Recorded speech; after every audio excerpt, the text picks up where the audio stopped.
টাঙ্গাইল জেলার মির্জাপুর কাজীহারা বাইতুল জান্নাত জামে মসজিদ ও যুব সমাজের উদ্যোগে আয়োজিত 12তম বার্ষিক ওয়াজ মাহফিলের সম্মানিত শ্রদ্ধাভাজন সভাপতি, কাওয়ালিপাড়া মাদ্রাসার সম্মানিত সাবেক মুহতামিম, গল্লি জামে মসজিদের সম্মানিত ইমাম ও খতিব হযরত মাওলানা ফজলুল করিম সাহেব দামাত বারাকাতুহুম, আল্লাহ রাব্বুল আলামিন হুজুরের দীর্ঘ নেক হায়াত দান করেন, পড়েন আমিন।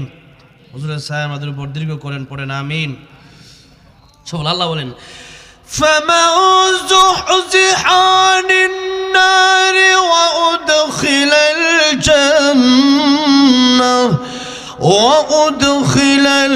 الْجَنَّةَ فَقَدْ فَازَ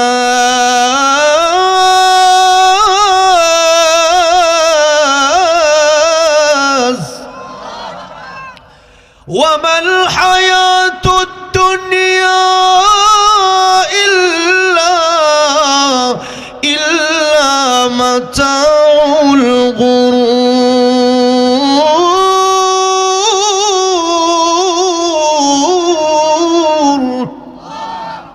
আল্লাহ বলেন, ফামান যুহজিহা আনিন নার, কেউ যদি জাহান্নামের আগুন থেকে বাঁচতে পারলো, ওয়া উদখিলাল জান্নাতা, জান্নাতে প্রবেশ করলো, আল্লাহ কয় ফাকাদ ফাজ, সে ব্যক্তি সফল হয়ে গেল। জোরে কর সুবহানাল্লাহ।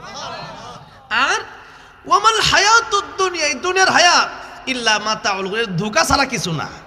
যা কিছু দেখতেছি এগুলো আমার সাথে কবর পর্যন্ত আর যাবে না। যেদিন কবরে চলে যাব, এরপরে এই সমস্ত সম্পত্তি, এই সমস্ত যত আত্মীয় স্বজনই বলেন, যত প্রিয় মানুষই বলেন, আমার কবরে আমাকেই যেতে হবে, আমার কবরে আর কেউ যাবে না। এই দুনিয়াটা ধোঁকার মতো, মানে হচ্ছে অনেক কিছু আগাইলাম, যেমন হচ্ছে একটা ইল্লা লাইবুন ওয়া লাহুন, মানে যেমন এটা একটা খেলাঘর। এখানে অনেক সময় শুরু থাকতে দেখা গেছে যে আমরা জুলাপাতি টোকাপাতি খেলতাম, কথাটা বুঝছে, এটা জুলাপাতি। যেই খেলা খেললা এটা খাওন তো যায় না, মাটি দিয়ে ভাত রান্ধে, এরপরে গাছালি দিয়া শুরু গাছ কাইটা তরকারি রান্ধে, এরপরে এটারে কয় যায় এর মধ্যে খাওয়া, এর মধ্যে খায়া লাগছে আর কি, মনে মনে খাওয়া, কথাটা বুঝছেন না? আসলে কি খাইতে পারছে? আসলে খাইতে পারে না। ঠিক তেমনি ভাবে এই দুনিয়া যা কিছু আছে এগুলো দেখা থেকে যাইতে পারতেছেন, ঠিক আছে, মনে করতেছেন পাঁচতলা অনেক বিশাল কিছু, যেদিন পাঁচতলা দিয়া যেমনি পাঁচতলাটা বানায়, যেদিন গিয়া মাত্র আপনি আজকে আরামের চোখে ঘুমাইবেন, ইংলিশ টয়লেট বানাইছেন, গিয়ে আপনার বইবেন, এবার বাড়ির ভিতরে ঢুকছেন, এক পাও দিয়েছেন, আরেক পাও বাইরে, আপনার আজ যাইলে খারা যায় এই দুনিয়া, এটা যা করছো শেষ। মনে মনে মনেরটা রাখ, এবার কবরে যাওয়ার সময় ঠিক না? ঠিক, এটা খেলাঘর, এটা হচ্ছে একটা ধোঁকা। যা কিছুই মনে করেন না কেন, এটা আপনার যখন সাথে যাবে না, একটা জিনিসে যাবে, সেটা হচ্ছে নেক আমল। জোরে কোন ঠিক না? ঠিক। তাহলে নেক আমলের প্রতি আমাদের দাবিত হতে হবে, নেক আমলের প্রতি আমাদের আরো বেশি উৎসাহিত হতে হবে। নেক আমল ছাড়া আমাদের কোনো উপায় নাই। এই জন্য আমাদেরকে আল্লাহ রাব্বুল আলামিন ঈমান তো দিছেনি, ইন্নাল্লাযীনা আমানু ওয়া আমিলুস সালিহাত, দুইটা কাজ করলে না জান্নাতে যাওয়া যাবে, একটা হলো ঈমান আর একটা হলো নেক আমল। তো ঈমান তো আলহামদুলিল্লাহ আমাদের আছে, আমরা আশা করতেছি আমাদের সবার ঈমান ঠিক আছে।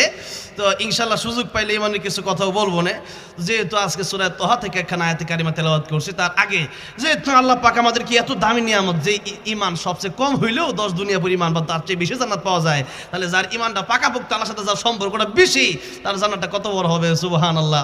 তাহলে সেই জন্য জান্নাতে যাওয়ার যে মূল ব্যাপার, যেটা মূল জিনিস, সেটার নাম হলো ঈমান, এটা আল্লাহ আমাদেরকে দান করছেন। এরপরে নেক আমল, এখন নেক আমল যেমন আজকে এই যে এখানে বসে আছেন, এক একটা আয়াত যদি বোঝার চেষ্টা করে, নবী বলেন, আবু যর তুমি শুনো, এক একটা আয়াত যদি কেউ বোঝার চেষ্টা করো তোমরা, তাহলে আল্লাহ রাব্বুল আলামিন 100 রাকাত নফল নামাজ পড়লে যে সওয়াব, তার চেয়ে বেশি সওয়াব তোমার আমল নামে দান করবেন। আমল করতে হলে তো ইলমের দরকার। এখন ইলম নাই, একবার জানে যে নামাজ পড়া ফরজ, নামাজ পড়লে খুব সওয়াব, এবার তাহাজ্জুদ নামাজ খার হয়ে পড়ছে, এখন জীবনে নামাজ পড়ছে না, এবার নামাজ পড়া খুব সওয়াব, শুই না তাহাজ্জুদ নামাজে খার হয়েছে, ওযু করছে না, নামাজ হয়েছে? নামাজ হবে? ওযু ছাড়া নামাজ হয়? ওযু ছাড়া যেমন নামাজ হয় না, এই জন্য এটা জানা লাগবে। নামাজ পড়তে হইলে নামাজের কি সিস্টেমে নামাজ পড়া লাগবে, ফরজ কোনটা, ওয়াজিব কোনটা, নামাজ ভঙ্গ হওয়ার কারণ কি, নামাজ মাকরুহ হওয়ার কারণ কি, কোনভাবে নামাজ পড়লে খুশুর সাথে দিল এবং একবারে দেহ দুইটা একসাথে দিয়া নামাজটা পড়া যাবে, এই বিষয়টা আগে জানা লাগবে। জানলে মানা সহজ হবে, আর না জানি অনেক সময় আমল করলে ওই আমল হয় না, অনেক সময় আমরা বুঝি না। সেই জন্য জানার দরকারিতা অনেক বেশি। এই জন্য তলাবুল ইলমি ফারিদাতুন আলা কুল্লি মুসলিম, দ্বীন ইলম তলব করা, শিক্ষা গ্রহণ করা, এটা সমস্ত মুসলমানের জন্য কি নফল না ফরজ? জোরে বলেন। ফরজ, শিখতেই হবে, না শিখলে গুনাহগার হবেন। যে উযু, গোসল, নামাজ, দিন কিভাবে আল্লাহরে পাওয়া যাবে, কি জান্নাতে যাওয়া যাবে, কি জাহান্নাম থেকে বাঁচা যাবে, এই বিষয়গুলো আমাদের শিখতে হবে। যদি না শিখা কবরে যান তাহলে বিপদ আর বিপদ, বিপদের শেষ নাই। আপনি আল্লাহ যদি জিজ্ঞেস করে যে দুনিয়ায় ডাক্তারি শিখছো, ইঞ্জিনিয়ারিং শিখছো, খেত খামার শিখলা, ব্যবসা বাণিজ্য শিখলা, হ্যাঁ ড্রাইভিং শিখলা, সব শিখলা, কিন্তু আমার কোরআনটা একটু শিখতে পারলা না, তাইলে তুমি কিভাবে জান্নাতে যাবা? এই যে দেখেন এত সময় পাইলাম, কোরআন যদি না শিখি তাহলে ক্ষতি ছাড়া আমাদের খালি ক্ষতি আর ক্ষতি। আর যত কোরআন শিখবো আর তত আমল করতে হবে, শিখলে লাভ নাই। শয়তানও কিন্তু বড় আলেম আছিল, ঠিক না? কিন্তু শয়তান বড় আলেম থাকলে কি হবে? অহংকার আর হিংসায় শেষ হয়ে গেছে। সেই জন্য অনেক অনেক পারি কিন্তু আমল করি না। হ্যাঁ, আমি অনেক ওয়াজ করি, আমি নিজে যদি নামাজ না পড়ি, এই শিক্ষার কোনো দরকার নাই। আমি অনেক ওয়াজ করি, আমার চরিত্র যদি ঠিক না হয়, আমার যদি অহংকার গর্বে যদি বড় থাকে, আমি খুব এলেমের গর্ব, তাইলে কিন্তু এই বিষয় আমাকে জাহান্নামে নিয়ে যাবে। কারণ ওই এলেম কিন্তু শয়তানের কম নাই, কিন্তু শয়তান সবার আগে জাহান্নামে যাবে, যেরকম ঠিক না? ঠিক। তাহলে একবারে জানলাম মানলাম না, ওনাকে আলেম বলা যায় না। আবার আমি জানি, আবার জানি না, মানবো যে, তো মানাটা কেমন হবে? উল্টা পাল্টা আপনারা কইলাম যে আপনি গিয়া মির্জাপুর এক জায়গায় খ্যাত কুবাইলে আপনি টেহা পাবেন 2000, আপনি গেছেন গেছি মমির সিং খ্যাত কুবাই বললে গিয়া, তাহলে কি আপনি টেহা দিব? আমি কে লিখে দিব না? কারণ হচ্ছে যে আপনার বলছি এক খেতে, কথার কথা এই খেতে বলছি প্যান্ডেল টানানোর জন্য। এই প্যান্ডেলওয়ালা যদি মির্জাপুর এই এলাকায় না টানা, পাকুর লাগে এক জায়গায় গিয়ে টানা দিত, এই মনে করেন কাজী হারা না আইয়া, তাহলে কি এই মাহফিল কমিটি কি প্যান্ডেল অর্ডার টেহা দিত? কিন্তু কেলিগা টাঙ্গাই বের করছো তোমার আমাদের এলাকায়, তুমি টাঙ্গাই সারেক এলাকায় লোকেশন ভুল করছো কেন? তাই এই ঠিক তেমনি ভাবে আমল আল্লাহ যেভাবে যেখানে যখন যেভাবে করতে বলেছেন তখন সেভাবে করার নাম হচ্ছে ঠিক আছে আমল। কিন্তু আপনার মন চাই আমল করা যাবে না। মন চাইছে নামাজ পড়লাম, মন চাইছে পড়লাম না, মনে চাইছে তো আল্লাহর ইবাদত একটু করলাম, মনে চাইছে তো মাজারে গিয়েও কিছু দান করে এলাম, মন চাইছে তো মাজারে ফিরে একটু সেজদা মারলাম, এইভাবে আমল হবে না। বরং কোরআন এবং সুন্নাহ, তারাকতু ফীকুম আমরাইন লান তাদিল্লু মা তামাসসাকতুম বিহিমা কিতাবাল্লাহি ওয়া সুন্নাত রাসূলিহি। কোরআন এবং সুন্নাহ ভিত্তিক যে আমল হবে ওইটাই আমল, এর বাইরে কোনো আমল নাই, কোরআন সুন্নাহর বাইরে কোনো আমল নাই। তাহলে আসেন আমরা, যেহেতু আজকে দ্বীনি কাজ আল্লাহ আমাদেরকে বসার তৌফিক দিছে, যেহেতু ফরজ তলাবুল ইলমি ফারিদাতুন আলা কুল্লি মুসলিম, দ্বীনের তলব করা ফরজ, এটা সবারই আল্লাহ দেয় না, হেদায়েত তো সবার কপালও নাই। আবু তালেব নবী কত বুঝাইছে যে আবু তালেব নবীর সাথে জেল খাটছে, এরপর আবু তালেব কালিমা বললো না, তাহলে হেদায়েত তো আল্লাহর হাতে। হেদায়েত কার হাতে? ইন্নাকা লা তাহদি মান আহবাবতা ওয়ালাকিন্নাল্লাহা ইয়াহদি মান ইয়াশা ওয়া হুয়া আ'লামু বিল মুহতাদিন। আল্লাহ কয় নবী, আপনি যতই দাওয়াত দেন, হেদায়েত না থাকলে, আমি যদি হেদায়েত না দেই, হেদায়েত হবে? তাহলে হেদায়েত আল্লাহর হাতে। আল্লাহ যে আমাদেরকে এখানে আনছে, আল্লাহর তৌফিকই আমরা পাইছি, সবাই আসতে পারে নাই। এই এলাকায় এরকম আরো 10 গুণ বেশি লোক আছে না? আছে, কিন্তু দেখা গেছে যে এখনো প্যান্ডেলটা ভরে নাই। কেন? তারা চিন্তা করছে ঘুরে গাড়ি ওয়াজ মাহফিলে গেলি কি না গেলি কি, আখিরাতের প্রতি গাফেল, আখিরাতের প্রতি কি গাফেল, অবহেলা। এই যে দেখেন, আজকে যদি আলোচনা না শুনেন, এই একটা এত বড় একটা প্রোগ্রাম করার পরে, এতটা মাহফিল করার পরে আপনি আলোচনা না শুনেন, এটা আপনাকে কিন্তু প্রশ্ন করা হবে। সূরা মুলকে আসছে, দেখেন প্রশ্নটা কি করা হবে একটু দেখেন। আল্লাহ বলতেছেন, সাআলাহুম খাযানাতুহা আলাম ইয়াতিকুম নাযীর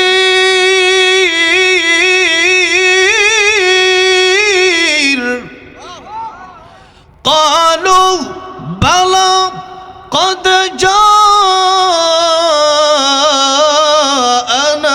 نذير।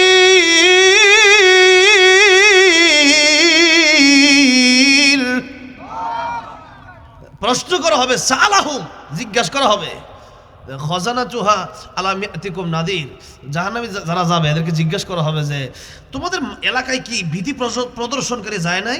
ওয়াজ মাহফিল এলাকা থেকে তোমাদের হয় নাই? তোমাদের এলাকায় তাফসীর কোরআন মাহফিল হয় নাই? কোরআন থেকে কি তোমাদেরকে বোঝানো হয় নাই যে তোমরা কিভাবে দুনিয়াতে কেন আসলা, কোথায় ছিলা, কোথায় যাবা? হ্যাঁ, একসময় ছিলাম না, এখন আছে তো কেন আইলাম? আমার বাড়ি হইলেও মনে করেন গাজীপুর, আপনার কাছেই তো, তা টাঙ্গাইল আইছে তো আমার যেন হুজুর বাড়ি কই? আমি কই জানি না। কই আইছেন? জানি না। যাবেন কই? জানি না। তা আপনারা কইবেন যে তো পাগল দেখা যায়, যেরকম ঠিক না ঠিক, কইতে আইছে জানে না, বাড়ি কই জানে না, হ্যাঁ আইছে কই এটাও জানে না, আবার যাইব কই এটাও জানে না, তো পাগল। তাহলে আমরা আসলাম কোন জায়গা থেকে, এখন আছি কোথায়, আবার যাব কোথায়, এটাও যদি কেউ না জানি তাহলে আমরাও আসল পাগল, যেরকম ঠিক না ঠিক। কেন ছিলাম না? তো ছিলাম কোথায়? ছিলাম জান্নাতে। কোথায় ছিলাম? আমাদের আসল বাড়ি তো আদম আলাইহিস সালাম ছিলেন জান্নাতে। জান্নাত থেকে আল্লাহ দুনিয়াতে পাঠাইলেন, এখন দুনিয়াতে আসছে মুসাফির হিসাবে। কি হিসাবে? ইহা हम सब मुसाफिर हैं वही आखिर ठिकाना कोई आगे रवाना है कोई पीछे रवाना। মুসাফির হিসাবে আসছি, কেউ আগে কেউ পরে, আগে দাদা পরে বাবা পরে ফুলা নাতি, কিন্তু যাওয়ার কোনো সিরিয়াল নাই, ঠিক না? তাহলে আসছি আবার যেতে হবে, কিন্তু এইটা কিন্তু থাকার জায়গা না। এনে মুসাফির হিসাবে আসছি, আমি আমার বাসা থেকে আসছি, কাপড়টা ফিন্দাইছি আর গাড়িটা লই আইছি, আর বেশি কিছু করি নাই।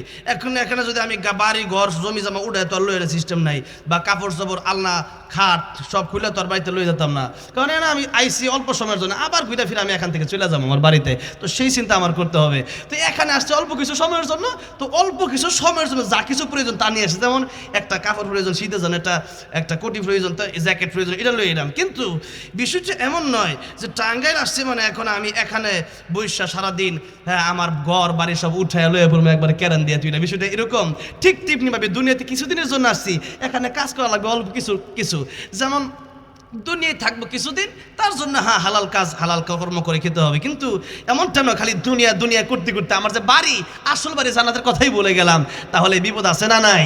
তাহলে ওই যে বড় পাগল বলছিলাম যে কইতে আইছে কই আইছে আবার কই যাবে জানে না, তা আমিও যদি এমনটা চিন্তা করি যে কোন জায়গা থেকে আসলাম জানি না, কই আসছি জানি না, আবার কোথায় যেতে হবে আমাকে কবরে এটাও আমি জানি না, তাহলে আমি পাগল। তাহলে এই জন্য আমাদেরকে জানতে হবে কোন জায়গা থেকে হ্যাঁ আসলাম, কোথায় আছি কোথায় যাব।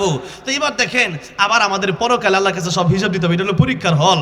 তো সুতরাং হ্যাঁ লিয়াবলুয়াকুম আইয়ুকুম আহসানু আমালা, পরীক্ষার হল, কে কার চেয়ে ভালো আমল করতে পারে। এখন এই পরীক্ষার হলের ভিতরে আপনি যদি দেখা গেছে যে আপনাকে বুঝাই দেওয়া হলো যে এই করলে জান্নাতে যাওয়া যাবে, এই করলে জাহান্নামে যাওয়া লাগবে, এখন আপনাকে জিজ্ঞাসা করা হবে যে ভীতি প্রদর্শন করে তোমার কাছে যায় নাই, তখন মানুষ কি বলবে? আল্লাহ আগেই বলে দিচ্ছেন কলু, মানুষ বলবে বালা হ্যাঁ এসছিল কদের যা আনা নাদির। এই পৃথিবীতে কত ওয়াজ মাহফিল হয়েছে আঙ্গুর এলাকায়, প্রত্যেক বছর ওয়াজ মাহফিল, একটা না এক এলাকায় 5টা 6টা মাহফিল, এরপরেও ওয়াজ মাহফিল তো হয়েছে কিন্তু কাদ্দাব না, অস্বীকার করছিলাম আর কি যে এই হুজুরের ওয়াজ হুজুর করলে করবো আর আমরা শুনলে শুনবো, তাতে আঙ্গুর কি হয়েছে, না মানলে আঙ্গুর কি হয়েছে, কথাটা বুঝছেন না? আমি মনে করেন কয়েকদিন আগে ব্রাহ্মণবাড়িয়াতে একটা মাহফিলে গেছি, তো যাওয়ার পরে আমাকে বলে দিছে যে হুজুর এই রাস্তাটা গেলে কিন্তু ডাকাতি হয়, কথাটা বুঝছেন? তো এখন ডাকাতে যখন আমার সতর্ক করে দিয়েছে যে এই রাস্তাটা গেলে কিন্তু বিপদ হতে পারে, আর এই রাস্তাটা যদি যান বামের রাস্তাটা যদি মেন রোডে উঠে পড়েন তাহলে কিন্তু বিপদ নাই। এখন আমি ডাইনের রাস্তা দিয়ে এরপরও হ্যাঁ কথা হ্যাঁ কুইলে কি না কুইলে কি আমি ডাইনেই যাবো, এখন ডাহাইতে আমার দর্শন দুই রাখ মোবাইল দিয়ে ঘুরি দেয়, এরপরে তোর টেহা দে, এখন দেওয়ার পরে এখন যদি চিন্তা করি আই হাই রে আমার তো মোবাইলটা সব গেল, এখন চিন্তা করে লাভ আছে? ওই যে সতর্ক করছিল তখন চিন্তা করা দরকার ছিল যে আহারে আমার কে বলে। তো এখন আমি যদি এই ডাকাতি যেই পর্যায়ে ডাকাতি হয় গেলে আমি জানতাছি, এরপরও সেখানে গেলাম মোবাইল আনালাম টিয়া পয়সা সবার আইলাম, তাহলে বলেন তো দেখি ওই যে লোকটা আমার সতর্ক করছিল, ওই লোক যে লোক সতর্ক করছে এখন ডাকাইতে ধরার পরে তার ক্ষতি হয়েছে না আমার নিজের ক্ষতি হয়েছে? নিজের ক্ষতি হয়েছে, তার কথা শুনি না এই জন্য। তাহলে দুনিয়ায় থাকা অবস্থা আপনাকে বলে দেওয়া হচ্ছে পরকালে আপনার জন্য আসল জীবন, এই জীবন নয় আরো জীবন আছে, এই জীবন নিয়ে যাবে সেই জীবনের কাছে, সেই জীবনে আমল করেন, আমল না করলে কিন্তু পরকালে জান্নাত পাওয়া যাবে না, জাহান্নামে যাওয়া লাগবে। এরপরে যদি আপনি না শুনেন না মানেন তাহলে এটা আমনের ক্ষতি, এটা আমার ক্ষতি না, জোরে কোন ঠিক না বেটি? তাইলে সেদিন মানুষ ডেকে বলবে। এরপর আল্লাহ বলতেছেন ওয়াকালু লাউ কুন্না নাসমাউ আও নাকিলু মা কুন্না ফি আসহাবিস সাঈর।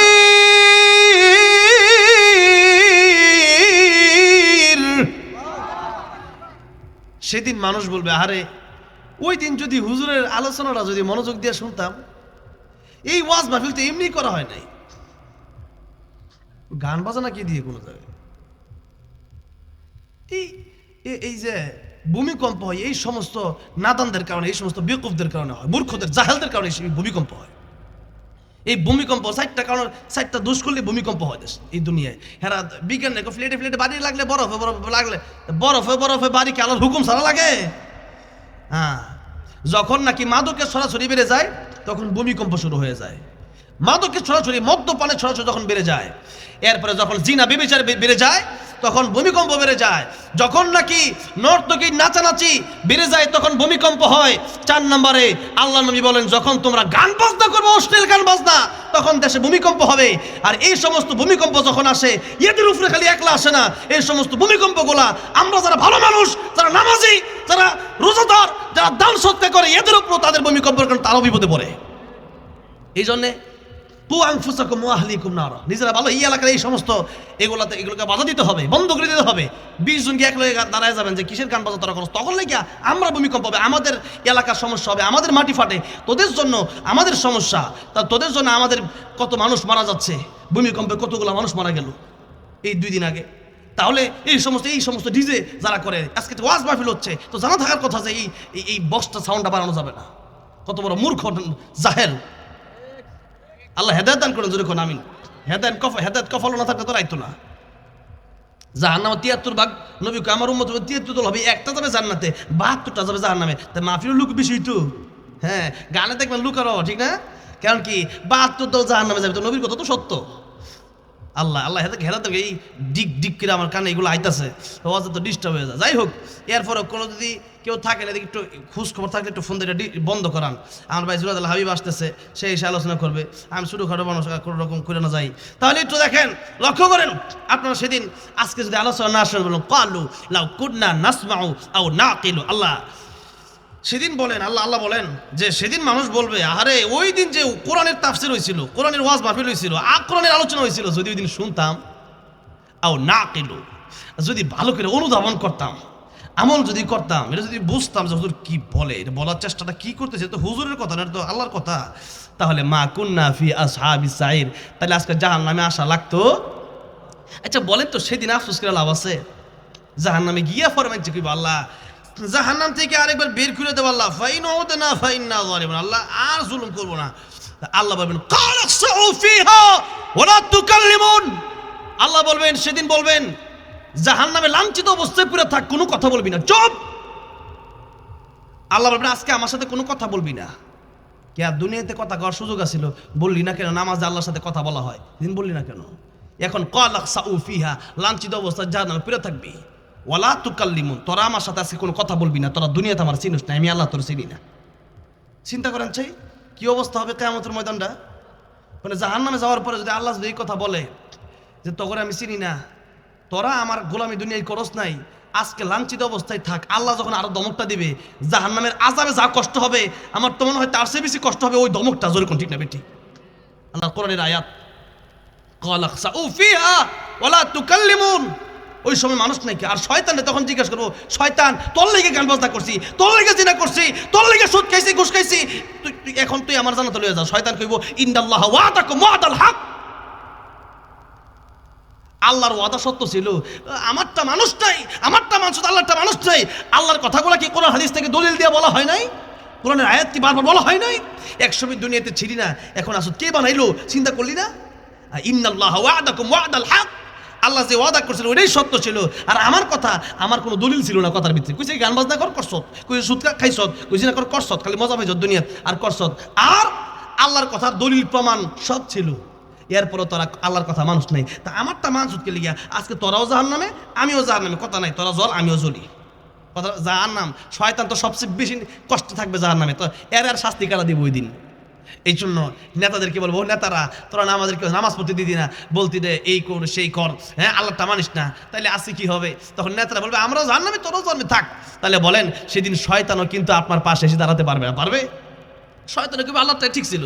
তাহলে বলেন আজকের এই মাহফিলটা যদি আমরা একটু শুই না, যদি কিছু বাড়িতে নিয়ে যেতে পারি, একটু আমল করতে পারি, তাহলে আমাদের জীবনে শান্তি আসবে, পরকালে জাহান্নাম থেকে আমরা মুক্তি পাবো ইনশাআল্লাহ। তাহলে এই নেক আমল করার তৌফিক যেহেতু আল্লাহ দিয়েছে আমাদেরকে, ঈমান যেহেতু আল্লাহ আমাদেরকে ব্যবস্থা, আমরা তো আর ঈমান চাই নেই, জন্মগতভাবে আল্লাহ মুসলমানকে জন্ম দিয়েছে, এটা সহজ। যারা কাফের থেকে মুসলমান হয় এদের যে কত কষ্ট হয় অনেকের মনে চায়। গতকালকে মাহফিল ছিল পাবনা, তো যাওয়ার পরে দেখি এক হিন্দু ছেলে বলতেছে হুজুর ওয়াজ মাহফিলের আঙ্গর কমিটির সাথে সবচেয়ে সহযোগিতা যারা করে আমাদের সে একজন আলেম বলতেছে আমার সাথে খুব সম্পর্ক ভালো। আমি কি বলেন? হিন্দু খালি ফারেনা কালিমানা ফুরে আঙ্গুল লাগে থাকতো, কিন্তু মানে পরিবারের জন্য। তাহলে বলেন আল্লাহ যদি আমাদেরকে হিন্দুর ঘরে, খ্রিস্টানের ঘরে, বৌদ্ধের ঘরে, ইহুদি নাসারার ঘরে জন্ম দিত, তাহলে মুসলমান হওয়া কি এত সহজ ছিল?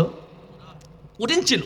তাহলে আল্লাহ রাব্বুল আলামিন আমাকে ডাইরেক্ট আমাকে মুসলমানের ঘরে জন্ম দিয়া এত বড় নিয়ামত দান করলেন, আর আজকে এখন আবার নেক আমল করার সুযোগও দিচ্ছেন। তার মানে জান্নাতে যাওয়ার পথে আমরা হাঁটতেছি, ঠিক না?